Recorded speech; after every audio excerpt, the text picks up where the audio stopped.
하나님의 말씀은 누가복음 3장 7절에서 20절까지 말씀입니다.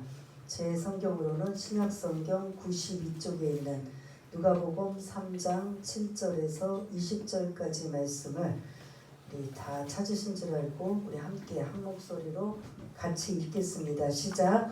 요한이 세례 받으러 나아오는 무리에게 이르되 독사의 자식들아 누가 너희에게 일러 장차 올 진노를 피하라 하더냐.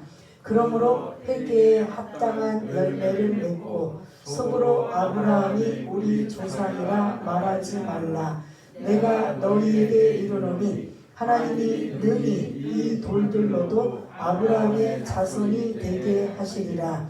이미 도끼가 나무 뿌리에 놓였으니 좋은 열매 맺지 아니하는 나무마다 찍혀 불에 던져지리라.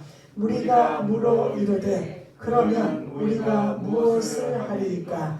대답하여 이르되 옷 두 벌 있는 자는 옷 없는 자에게 나눠줄 것이요 먹을 것이 있는 자도 그렇게 할 것이니라 하고 세리들도 세례를 받고자 하여 와서 이르되 선생이여 우리는 무엇을 하리이까 하매 이르되 부가 된 것 외에는 거두지 말라 하고 군인들도 물어 이르되 우리는 무엇을 하리이까 하매 이르되 사람에게서 강탈하지 말며 거짓으로 고발하지 말고 받는 급료를 족한 줄로 알라 하니라.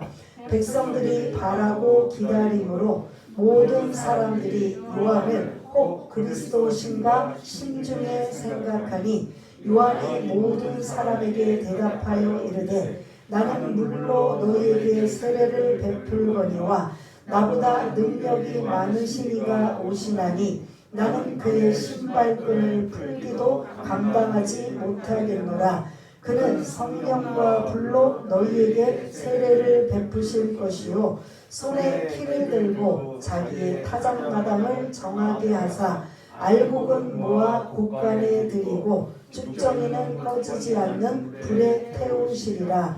또 그 밖에 여러 가지로 권하여 백성에게 좋은 소식을 전하였으나 분봉왕 헤롯은 그의 동생의 아내 헤로디아의 일과 또 자기가 행한 모든 악한 일로 말미암아 요한에게 책망을 받고 그 위에 한 가지 악을 더하여 요한을 옥에 가두니라. 아멘.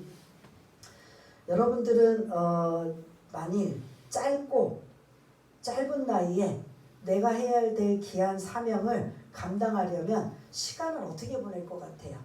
내가 그래도 내 인생이 한 70이 되고 80이 되고 90이 되는 그런 인생이라면 조금 여유를 가지고 시간을 두고 그리고 상황도 보면서 아마 이렇게 해야 될 해야 될 일들 할 수 있을 겁니다.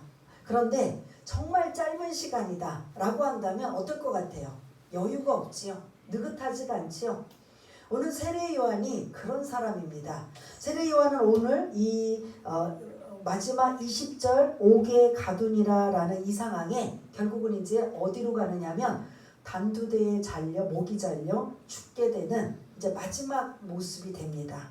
그렇게 되면 예수님보다 6개월 먼저 태어난 세례 요한이 앞으로 예수님은 이제 우리가 다음 주부터 본격적으로 예수님이 등장하셔서 이제 공생의 사역을 하실 터인데 거의 3년을 공생의 사역을 하셨다면 그거보다 3년 전인 동갑임에도 불구하고 세례 요한은 이렇게 짧은 인생을 자기 사명을 마치고 그리고 천국에 가는 이러한 내용일 때 어떻게 살아야 될까요? 좀 느긋하게 편안하게 아직 시간도 많은데 뭐 그리고 내가 해야 될 말도 시간이 많으니까 좀 더 기다려주고 하는 게 아니라 만일 시간이 짧게 있다면 여러분들한테 너무 죄송하지만 나에게 시간이 예를 들어 하나님께서 한 5년밖에 없다. 예를 들어 1년밖에 없다 라고 한다면 여러분 1년 어떻게 보내시겠어요? 그냥 느긋하게 여행이나 하시고 느긋하게 잠이나 주무시고 느긋하게 할까요? 아니면 그 1년을 나에게 주어진 1년을 얼마나 귀하게 소중하게 보낼 것인가? 전자의 후자예요? 후자인 거죠. 세례 요한이 그래요. 그러다 보니까 여러분들이 이 성경을 읽을 때 세례 요한이 너무 짧고 강하게 임팩트 있게 그의 사역을 하다 보니까 아니 어떻게 이렇게 막 그냥 강할 수가 있어? 어떻게 이럴 수가 있어? 하지만 세례 요한의 입장에서 보면 충분히 그럴 수 있다 없다? 그럴 수 있다라는 거예요. 시간이 많이 있으면 많이 남았으면 똑같은 설득력, 누군가에게 이야기를 하고 대중들에게 이야기를 하고 하도 좀 더 기다려주고 또 유순하게 말하고 자기한테 해가 가지 아니하도록 할 수 있는데 오늘 이 본문 속에는 이제 이 상황이 오늘 본문 20절에 그의 인생이 이제 마감하게 되는 아주 짧은 시간, 아주 그 짧은 시간을 어떻게 자기가 하나님 앞에 받은 소명과 사명을 임팩트 있게 아주 강력하게 이 내가 해야 할 일들을 감당할까? 이게 오늘 이 본문의 내용인 걸 볼 수가 있습니다. 근데 대중들의 입장에서는 구약과 신약 사이에 하나님의 말씀이 멈춰섰어요. 암흑기라고 해서 약 400년 동안 하나님이 간섭을 안 하셨어요. 말씀도 없으셨고 간섭도 안 하시고 400년을 하나님의 백성들이 하나님의 음성을 듣고 하나님이 세우신 지도자를 따라 그렇게 살아가야 되는데 그 기준도 없이 살아가는 거예요. 이게 1년도 아니고 10년도 아니고 100년도 아니고 몇 년 동안? 400년 동안 하나님의 그 구약에서는 막 선지자를 통해서 왕을 통해서 알려주시고 깨닫게 하시고 인도하시고 하나님의 생각과 마음을 전하는데 400년 동안 그러한 일들이 일어나지 않은 거예요. 그런데 갑자기 하나님의 메시지가 이 세례 요한을 통해서 선포되는 거예요. 그러니까 대중들의 입장에서는 기대해요, 안 해요? 이제 400년 지난 지금 하나님이 말씀하시는구나. 그러면 하나님의 백성으로서 그걸 귀담아 듣고 소중히 여길까요, 아닐까요? 대중들의 입장에서는 막 기대하고 소중해요. 어떤 메시지가 전해질까? 어떤 하나님의 음성이 이제 다시금 시작이 될까? 기대하고 세례 요한에게 몰려드는 장면이에요.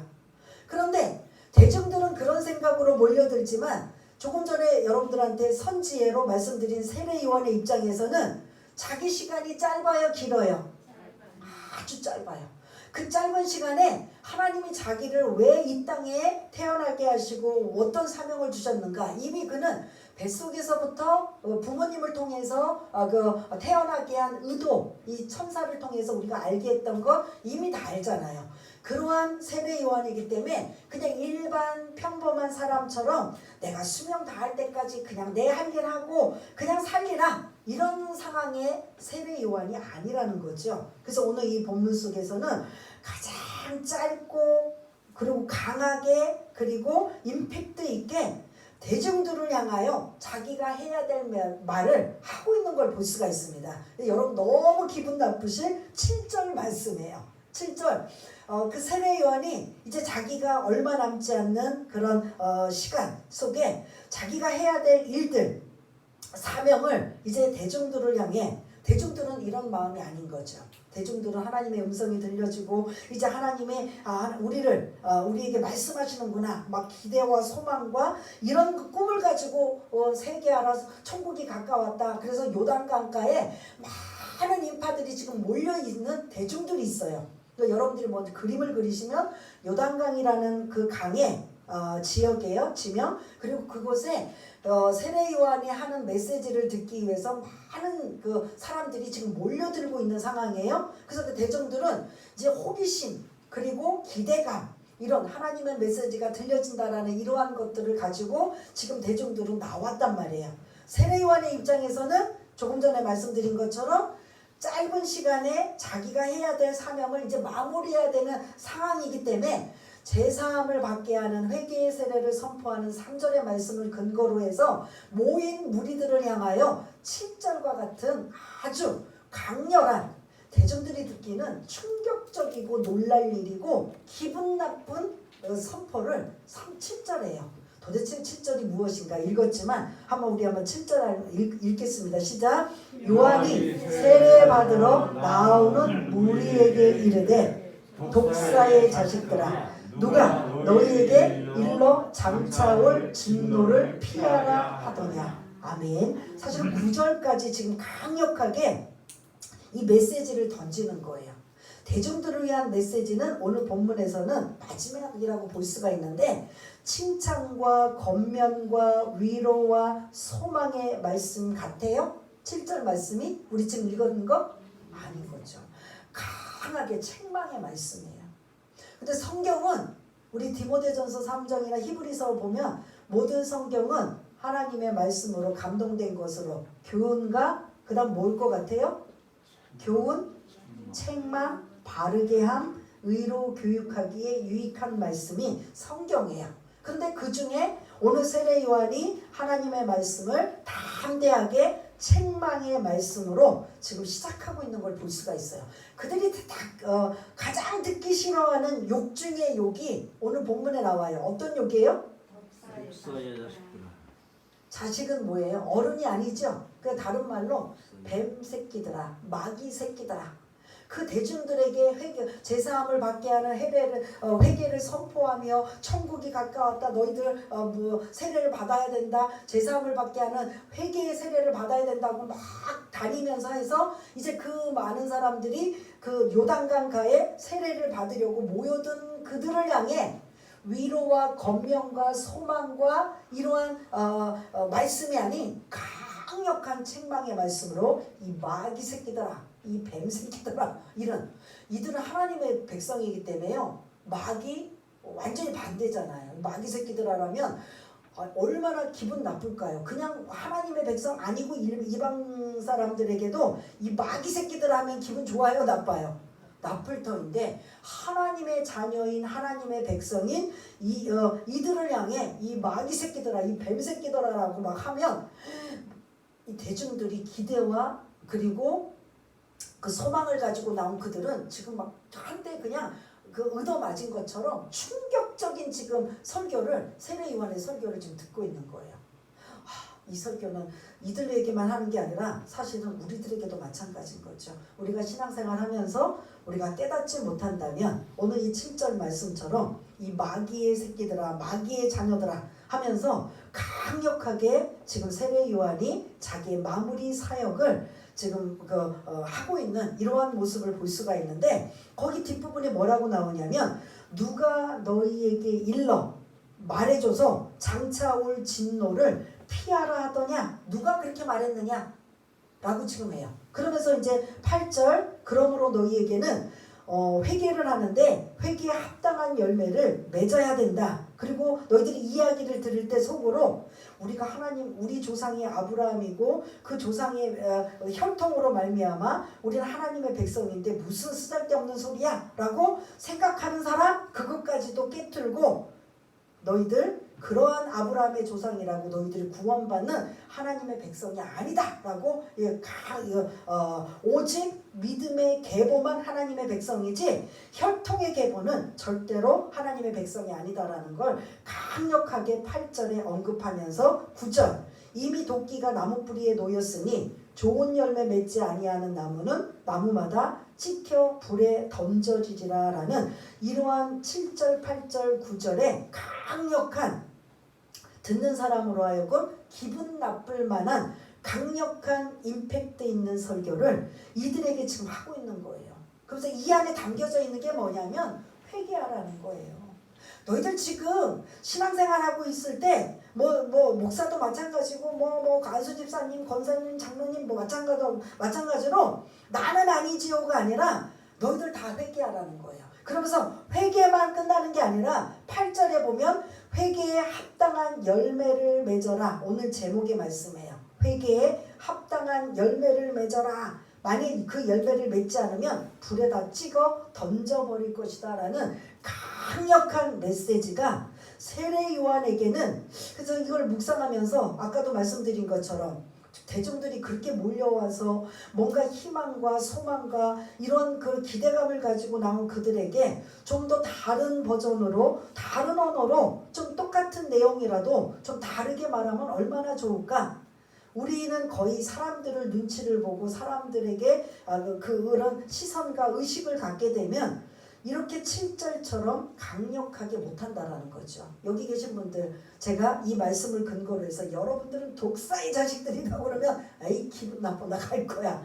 내가 뭐 이 교회 아니면 내가 뭐 들을 데가 없어? 난 딴 데서도 다 들을 수 있어. 충분히 그럴 수 있다라는 거죠. 그러나 그래서 교회들마다 사실은 많이 눈치 보고 해야 될 말도 못하는 이런 상황이지만 세례 요한만큼은 그곳에 몰려든 대중들을 향해 강력하게 사실은 뭐를 촉구하냐면 회개를 촉구하는 거죠. 그런데 회개는 그래 내가 잘못했어. 그래 내가 정말 이거는 내가 인정해. 여기까지가 아니라 잘못했으면 되돌아오라는 소리예요. 그냥 울고 하나님 용서해 주세요 찔찔거리고 그리고 하나님 잘못했어요라고 매달리고 잘못했다고 구하고 여기까지가 아니라 내가 진짜 잘못했다면 내가 정말 그런 상황이라면 돌이킬 수 있는 자리까지 와야 되는 게 회개에 합당한 열매를 맺어라 라고 해요. 근데 그렇게 그냥 울고불고 잘못했습니다라고 끝내서 나 회개했어 라는 여기까지만 하면 열매가 없다라는 거예요. 그런 열매 없는 나무는 다 불에 던져서 다 없애버리겠다라는 무서운 심판의 말씀을 7절, 8절, 9절에 이루어지고 있습니다. 이 대중들은요 다양한 사람들이 있어요. 일반 아주 서민들도 있고 종교 지도자들도 있고 오늘 보면 세리도 있고 군인들도 있고 그냥 모든 사람들이 다 세례를 받기 위해서 지금 요단강에 세례 요한을 향해 주목하고 있는 이 상황에 엄청난 충격의 소리를 들었다 안 들었다? 들은 거예요. 그러니까 들은 사람 중에 일부분은 그게 막 와닿는 거예요. 어떻게 하면 좋아? 어떻게 하면 좋아? 그런데 일부는 뭐야 저거?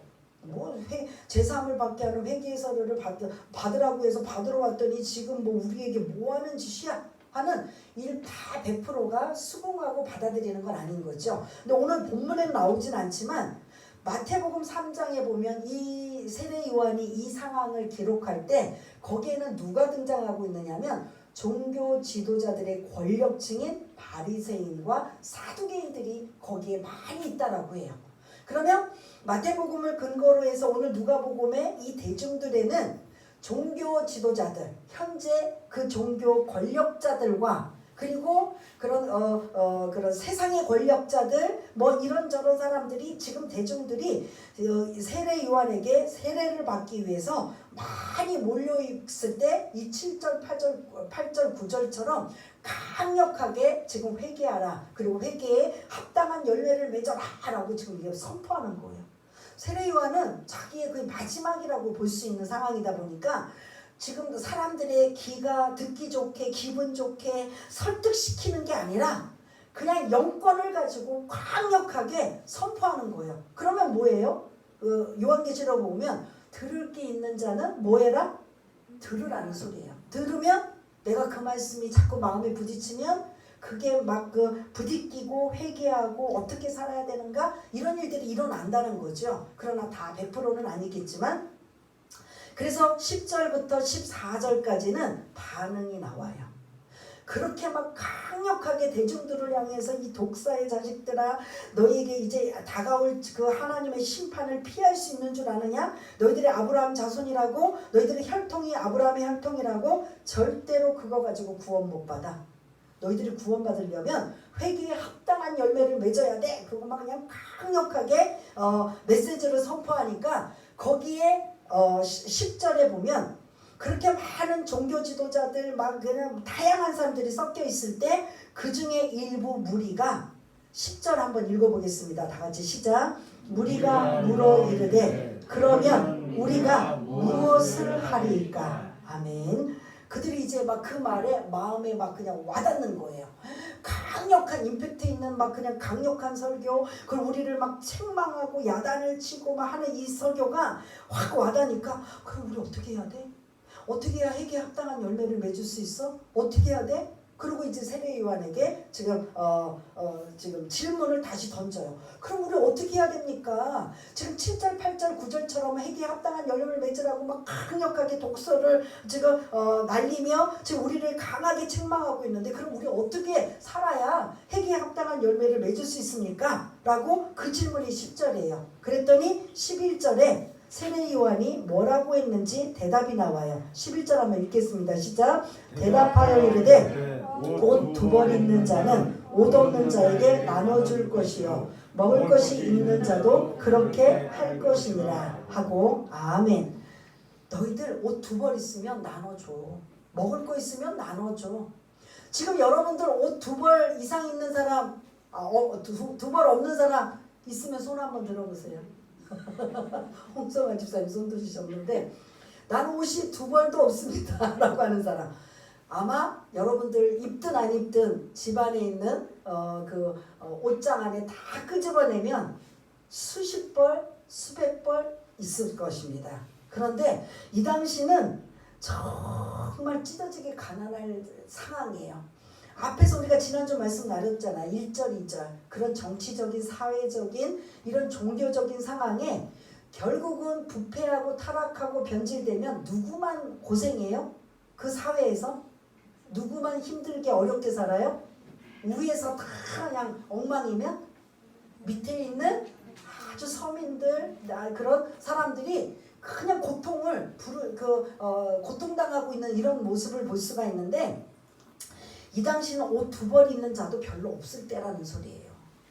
아니 우리 지금 많은데 좀 나눠줄 걸. 지금 우리는 막 그냥 아파트 사시면 그 밑에다 막 다 버리고 막 그냥 막 나만 하잖아요. 아 이거 너무 옷이 많아서 도대체 뭘 입을까 고민하고 있는데 이 당시는 진짜 찢어지게 가난하고 그 옷이라는 것 자체가 굉장히 귀한 시대예요. 고대 시대. 그러다 보니까 뭐 지금처럼 막 시장에서 돈 있어서 사는 그런 시대가 아닐 정도로 거의 자급자족하고 가난하면 옷이 두 벌 있는 사람들이 어느 정도의 그런 중류 이상의 생활하는 사람들 아니라면 가난한 사람들은 옷 두 벌 있는 것조차도 먹을 것조차도 없다라는 소리지요.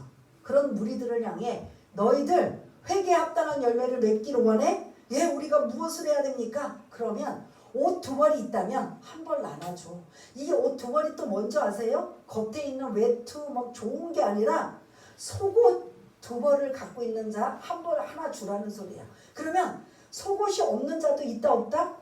있다라는 거예요. 여러분들처럼 이렇게 삼각으로 뭐 짧은 게 아니라 그 당시는 이렇게 트렁크처럼 지금 더우면 남자분들 반바지 이렇게 무릎까지 오는 반바지 입으시잖아요. 그런 것들을 이제 속옷이라고 해요. 근데 이제 밤에는 기온이 확 떨어지니까 한 개라도 더 입어서 이 체온을 유지해서 대부분의 이 사람들이 이 속옷은 작고 가벼우니까 갖고 다녀요. 그런 걸 진짜 없는 사람은 그 속옷도 있다 없다? 없다라는 거예요.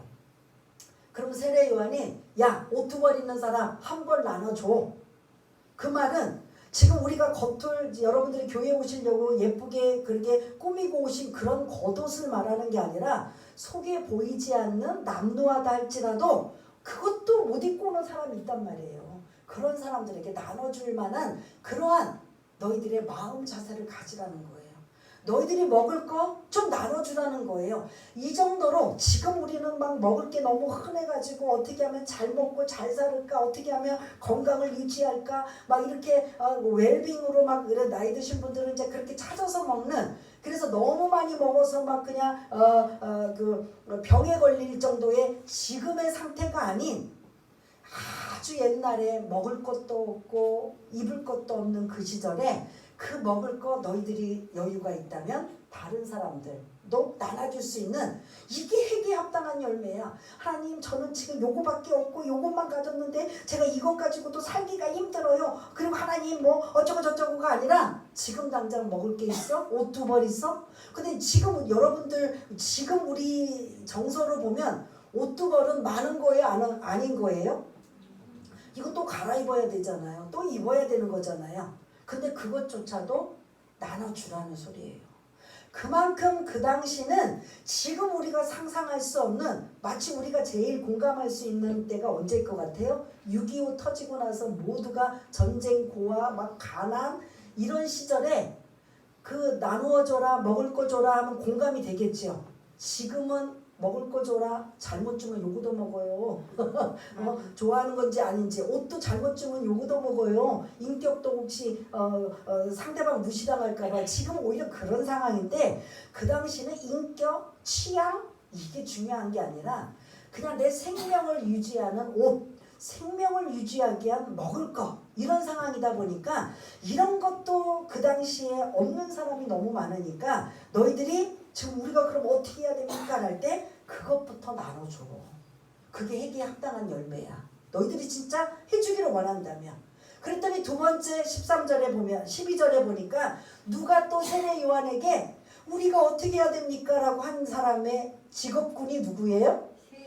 세리예요. 세리는 뭐 하는 사람이라 했죠? 세금을 걷는 사람이에요. 그 당시에 옷 두 벌도 없는 사람이 태반이고 먹을 것이 없는 태반인 이 사람들에게 세리들은 뭐 한다? 통가세라는 세금을 걷어요. 그러니까 로마 압제하에 있는 이들은 세금이 너무 가중해요. 성인들은 성전에다 내는 성전세가 의무적이에요. 그리고 로마 압제이다 보니까 로마에서 파견된 세리들이 그냥 지나가는 사람들에게 그냥 자기가 하고 싶은 대로 세금을 걷어요. 짐을 싣고 가면 짐 싣고 간다고 통관세, 강을 건너오면 강을 건너온다고 통과세.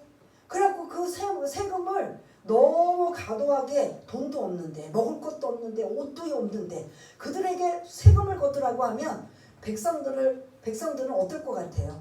죽으라는 소리랑 다를 바 없거든요. 근데 이 세리들이 무슨 더 욕을 얻어먹느냐면 로마에 빌붙어서 살기 때문에 자기가 꼭 예를 들어서 10,000원씩 걷어야 되는 세금을 자기가 축적하기 위해서 20,000원도 걷고, 내가 저 사람 돈이 좀 많을 것 같아. 그럼 30,000원도 내라고 그러고, 똑같은 상황인데도 마음대로 내라고 해요. 그래서 아니면 막 그냥 불이익을 주게 되는, 이러면 백성들이 어디에다 장단을 맞춰서 살아야 돼요. 지금처럼 벌금 아니면 어떤 세금 딱 정해져 있는 거 외에는 안 내면 되는데, 세리들은 길거리에다가 책상 하나 갖다 놓고 세금 내라고 하는 거예요. 짐 많이 싣고 가네? 너 돈 많네? 통과세네. 그것도 가다 보면 또 통과세네. 어디를 또 오다 보면 또 통과세네.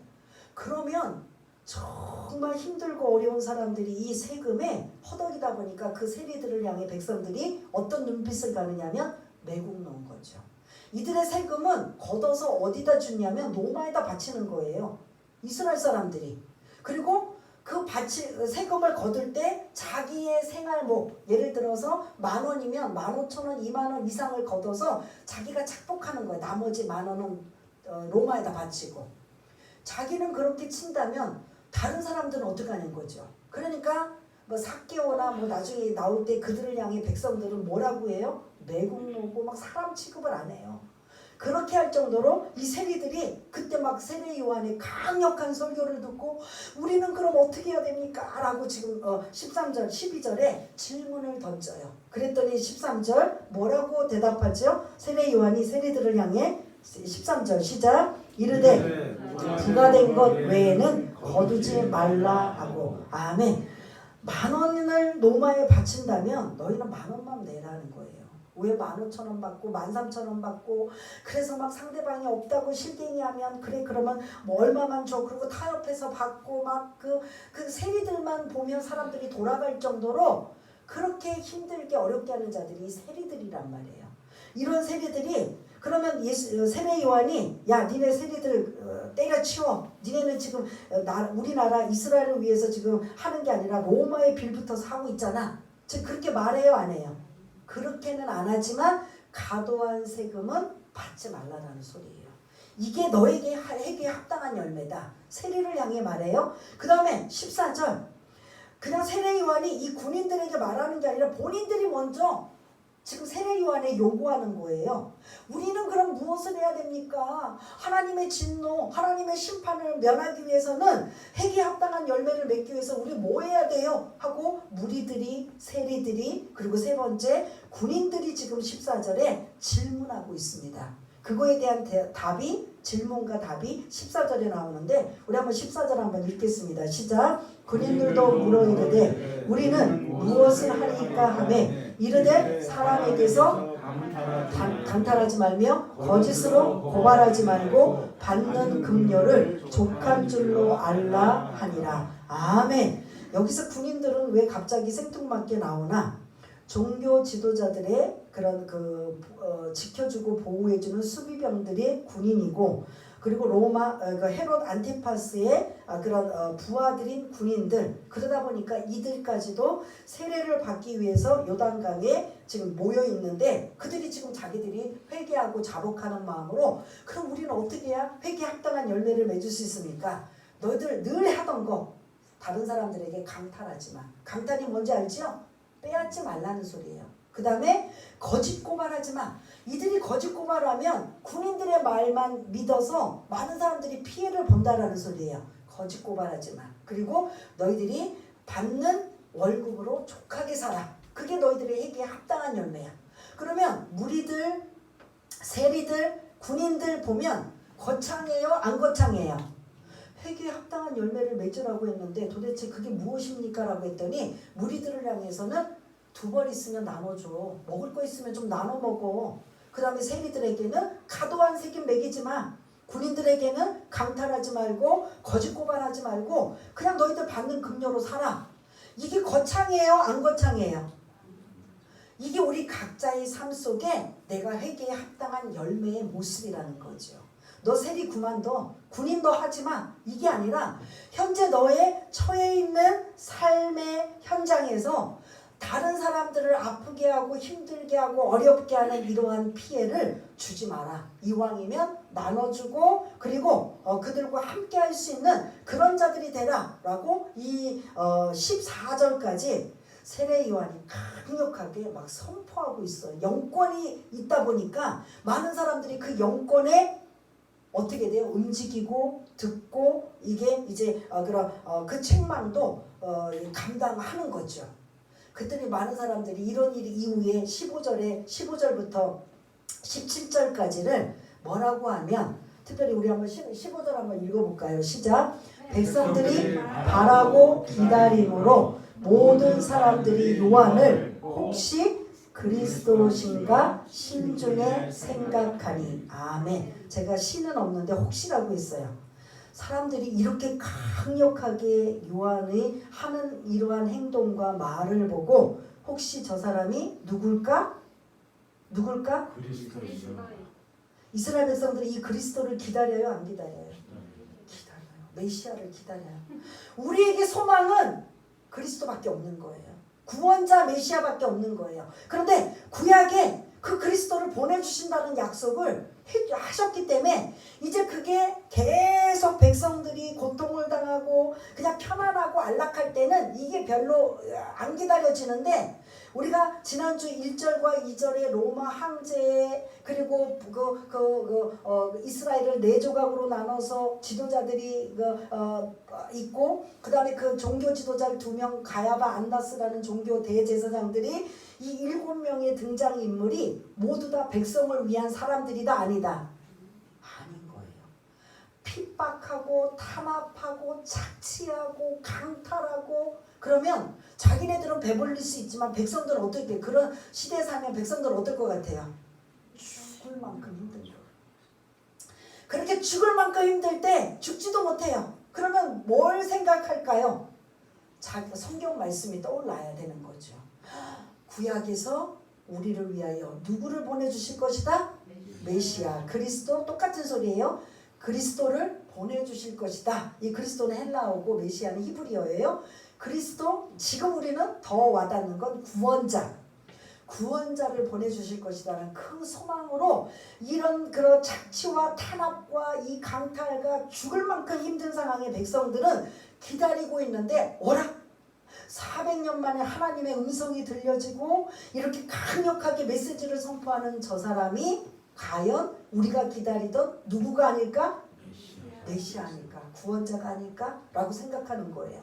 그 생각을 세례 요한이 딱 듣고 나서 16, 17절에 두 절로 맞다 아니다.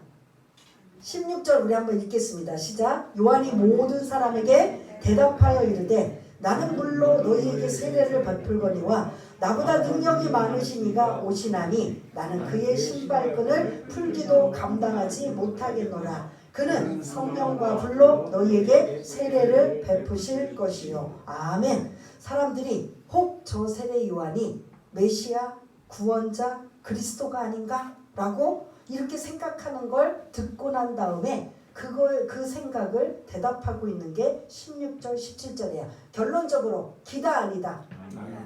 나는 그리스도가 아니다. 나는 메시아가 아니다. 나는 구원자가 아니다. 나는 너희들에게 물로 세례를 주어 회개하게 하는 그 역할. 요게 내 역할이야. 나 요것만 하면 내 사망 끝나. 결국 이제 뒤에 하나님 참 이거 묵상하다 보면 이렇게 귀한 역할을 감당한 사람을 정말 많은 사람들에게 칭송과 존경과 이런 것들을 받으면서 좀 이렇게 인생을 마무리하면 좋은데 어떻게 해요? 책망했다고 바른 소리 했다고 목이 잘라 죽게 되는 이 마지막 최후의 모습이 세례 요한의 모습이거든요. 아니 어떻게 이렇게 하나님 말씀대로만 하나님 주신 사명만 바라보고 살았는데 이렇게 살 수 있어? 우리는 충분히 이러한 세례 요한을 통해 위로를 받아야 된다는 거죠. 나는 하나님 뜻대로 살고 하나님 말씀대로 살고 그런데 왜 나는 이렇게 힘들고 어렵고 안 좋은 일만 생기고 이렇게 말도 안 되는 죽음을 당해야 돼? 라고 하는 이것조차도 우리에게는 이 세례 요한을 통해서 이런 말들이 다시 한번 생각해 볼 수 있는 말씀이라고 볼 수가 있는 거죠. 나는 아니야. 여러분들이 나를 그렇게 생각한다면 나는 아니야. 나는 절대 아니야. 나는 물로 세례를 주어 너희들에게 회개케 하여 하나님의 진노를 면하게 하는 역할뿐이고 내 뒤에 오시는 분은 능력이 많으셔서 물로 세례를 주는 게 아니라 뭐와 뭐로 세례를 줘요? 성령과 불로 세례를 주시는 그런 분이 오실 것이다. 그분이 진짜 구원자고 그분이 메시아야. 근데 우리가 이제 다음 주에 그분이 세례를 받으러 오시는 거예요.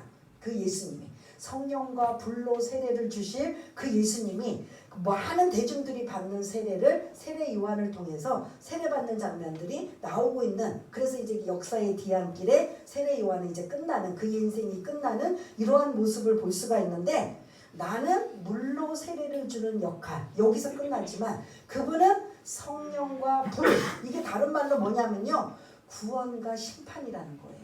성령을 통해서 구원받는 이러한 구원이라면, 불은 반대로 뭐라고요? 심판, 하나님의 심판이 임하는, 구원받는 자 그리고 구원받지 않는 자는 하나님의 심판이 임하는 성령과 불로 그는 세례를 줄 것이다. 그러므로 나는 메시아다 아니다?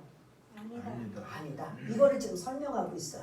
나는 그분의 신발끈을 풀기도 감당하지 못한다. 이게 왜 자꾸 나오냐면, 종들이 주인이 나가서 돌아오거나 또 나갈 때 반드시 종들이 하는 역할이 뭐냐면 주인의 신발을 묶어주거나 푸는 역할을 해요.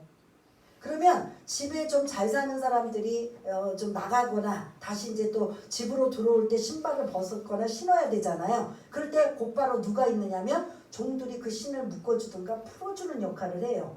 그러니까 여기서 보면 나는 그 종만도 그분과 비교한다면 종만도 못한 자다. 아주 겸손하게 자기의 해야 될 일만 하는 거예요. 근데 이 당시에 세례 요한이 유혹받을 상황이에요. 회개하라, 천국이 가까웠다 하면서 막 선포할 때 종교 지도자들, 이 군인들, 세리들, 많은 사람들이 자기를 향해 세례받기 위해서 요단강에 몰릴 정도면 인간적인 심리라면 우쭐할까요, 안 할까요? 와, 내가 이 정도네. 내가 한마디 했더니 많은 사람들이 요단강에 다 몰려들었네. 이러면 자기가 높아지려고 잠깐 교만해질까요, 안 할까요? 할 수 있는 여지임에도 절대로 안 했다는 거죠. 그래서 그 이단들이 그 초심에 하나님의 은혜를 받고 능력을 받고 예언의 은사, 막 치유의 은사, 번고치는 은사를 많이 받은 사람들이 교만에 넘어가서 어떻게 돼요? 자기가 교주가 되잖아요. 자기가 하나님 예수님이 돼버리잖아요. 지금 그런 이단들이 엄청 많잖아요. 그게 굉장히 중요한 거죠. 세례 요한은 충분히 평범한 사람 같았으면 넘어질 수도 있고 자기가 교주가 될 수도 있고 잠깐 동안이지만 충분히 그런 권력을 누릴 수 있는 상황임에도 불구하고 나는 아니야. 나는 아니야. 너희들 헛꿈 꾸지 마. 나는 메시아가 아니야. 아주 다 놓고 하며 나는 그분의 신발끈을 풀기도 감당치 못한 사람이야 라고 하면서 메시아는 반드시 오실 것이다. 뭐 다른 요한복음이나 이런 데서는 이제 보라 세상 죄를 지고 가는 하나님의 어린 양이로다 어린 양이로다 하면서 세례를 받으시는 예수님을 향해 많은 인파에 몰린 사람을 향해 그 예수님이 메시아고 구원자임을 알려주는 역할도 요한복음에는 등장하고 있지만 오늘 본문에서는 뭘 강조하느냐? 회개를 강조한다라는 거죠. 회개. 여러분들이 기도하면서 오늘 이 시간 우리 회개합시다. 하나님 내가 뭔가 다른 사람은 모르지만 잘못했어요 라고 회개하고 막 눈물 콧물 쏟고 그리고 하나님 용서해 주세요. 그래서 하나님의 은혜가 임해서 기쁘고 감사해요. 요거는 100% 회개일까요? 50% 회개일까요?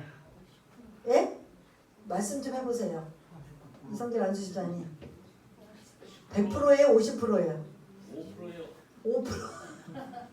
그렇게 울고불고 회개하고 하나님의 은혜가 임했다면 이제 기도가 끝난 후에는 돌이키는 거죠.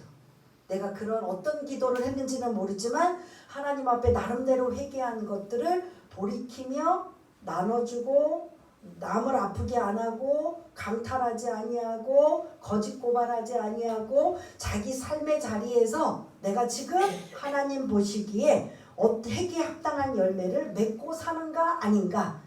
이게 오늘 본문의 핵심적인 말씀 이해가 되시나요? 이게 세례 요한이 우리에게 요구하는 말씀이라면 이 말씀이 위로부터 임하는 하나님 성령의 조명을 통해서 우리에게 주신 말씀이라면 여기 계신 분들 다 직업도 있으시고 직장도 있으시고 또 여러 가지 계획과 생각하며 또 여러 가지 생업에 종사하고 계실 터인데 나는 그 위치에서 크든 작든 그걸 물어보는 게 아니에요. 엄청난 일을 행하든 아니든 물어보는 게 아니에요.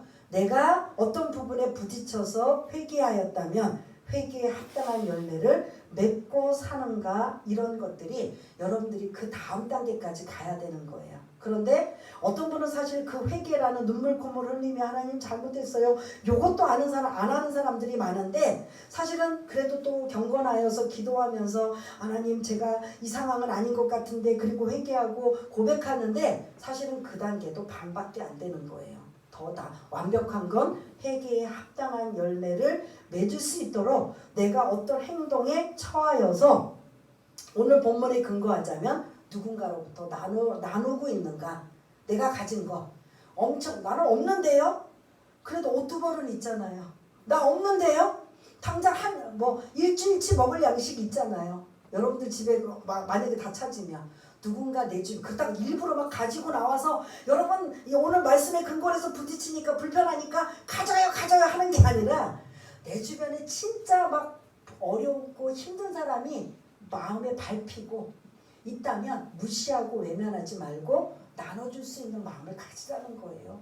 챙겨줄 수 있는, 격려해줄 수 있는, 위로해줄 수 있는, 그리고 기도해줄 수 있는, 그리고 그 사람이 일어설 수 있도록 손을 붙잡아 줄 수 있는 이런 거 하라는 거예요. 오늘 말씀 여러분들 잘못 오해하셔서 나 지금 우리 집에 지금 다 보니까 한 50벌 100벌 돼. 그럼 내가 중요한 거 한 10벌이나 20벌 빼고 나머지 한 20벌 들고 나와서 여러분 가져요.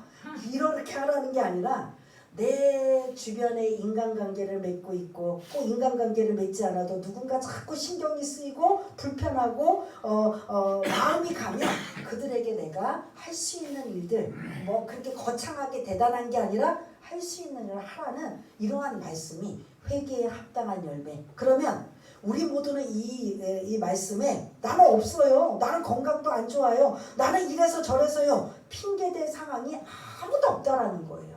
옷 두 벌 있잖아요. 먹을 거 있잖아요. 뭐 엄청나게 막 쟁여놓진 않아도 그거 주변 사람들에게 함께 할 수 있는, 남을 아프게 하거나 힘들게 하지 않는 이러한 일들, 이게 회개에 합당한 열매를 맺는 것입니다 라고 한다면, 우리가 다시 한번 오늘 이 말씀을 통해서 사실은 너무 강력하게 메시지가 나오지만 사실은 엄밀히 그 내용을 들여다보면 내가 나의 그 일상생활에 할 수 있는 일들이다 아니다, 일들이라는 거예요. 우리 또 권사님 또 직장에서 또 많은 사람들도 보험회사에서 뭐 이런저런 힘들고 어려운 사람들도 있잖아요. 그럴 때 모르게, 남 모르게, 알게 모르게 은밀하게 도와주고, 그리고 위로해주고, 또 함께 식사라도 하고 하면 이게 오늘 회개에 합당한 어떤 하나의 예시라고 볼 수가 있는 거죠. 그래서 우리 주변에는 좋은 뭐 귀한 분들, 뭐 잘 나가는 분들, 똑똑하는 분들, 권력 있고 힘 있는 분들도 많지만 주변에 어려운 분들도 많이 계신 걸 잊지 마세요. 그 어려운 분이라 해서 뭐 전부 가난이라는 어려움이 아니라 건강 때문에 어려움을 당하고, 자식 때문에 어려움을 당하고, 그리고 사회생활이나 이런저런 우리가 보면은 이런저런 다 그런 문제를 가지고 어려움을 당할 때 내가 해줄 수 있는 부분이 무엇일까? 거창하게 엄청난 건 아니지만 이렇게 마음 써주고, 우리 홍 집사님처럼 마음 써주고 애써주고 하는 이런 마음들이 하나님이 기뻐하시는 모습이라는 걸 다시 한번 기억하며, 오늘 이 말씀을 우리 한번 또 반주에 맞춰서 한번 생각해보며, 하나님이 나에게 주신 회개에 합당한 열매는 나는 어떻게 살라고 주신 말씀인가, 세리나 군인과 무리들처럼 어떻게 하라는 건가, 여러분들이 들으시면서 나름대로 생각한 것들, 하는 것들이 있을 줄 압니다. 그런 것들을 우리가 한번 하나님 앞에 도움을 요청하고 고백하고 기도하면서 정말 하나님이 기뻐하시는 그런 믿음의 사람들 되기 위해서 우리 한번 잠시 기도하는 시간을 좀 갖겠습니다.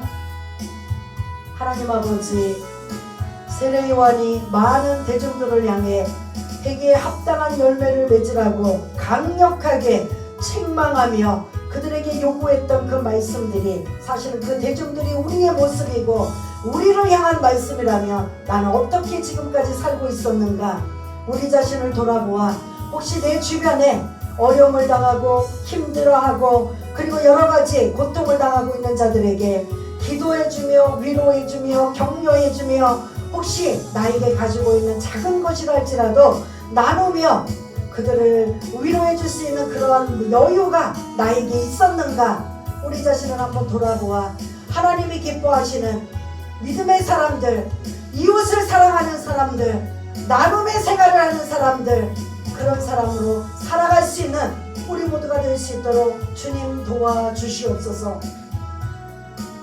하나님 아버지, 오늘 회개에 합당한 열매를 맺기 위해 많은 말씀들을 나누었지만 혹시 나에게 다가오는 귀한 그런 마음, 말씀이